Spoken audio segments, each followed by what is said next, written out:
Hello，大家好，歡迎嚟阿媽頻道。琴日我哋去咗唐人街，咁就順便過嚟買餸。咁今日就同大家分享拉薩維斯唐人街嘅華人超市係點噶啦，同埋啲物價係咪真係上漲到好離譜呢？今次主要呢就會去睇奶製品同埋菜類嘅。咁而家你可以睇到啦，豆奶呢就好貴啊，6蚊幾一支。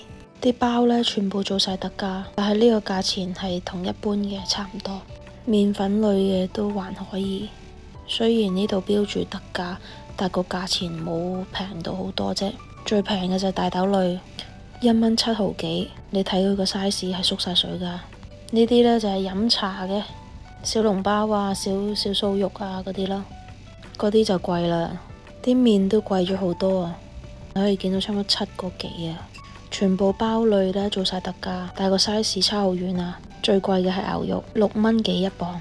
五花腩反而就平返啲，唔知係咪滯銷呢？海鮮類都全部做晒特價。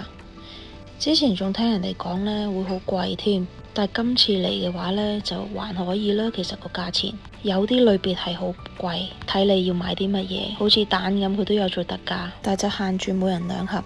啲紫薯啊、菜類啊嗰啲都貴咗好多啊。同埋呢，今日個超市好似冇乜人咁，好冷清啊。以前呢係人來人往噶嘛，呢啲進口水果呢就比一般嘅貴，唔知係咪因為進口要交關稅呢？仲經驗到差唔多11蚊一盒嘅蘋果，太誇張啦。咁我哋睇下零食區啦，每一幸麵嘅呢一區係貴噶，佢呢啲水餃啊嗰啲呢都唔係升咗好多啫，都係1-2蚊咁樣起跳咯，個價錢都可以接受到嘅。咁你哋又覺得貴唔貴啊？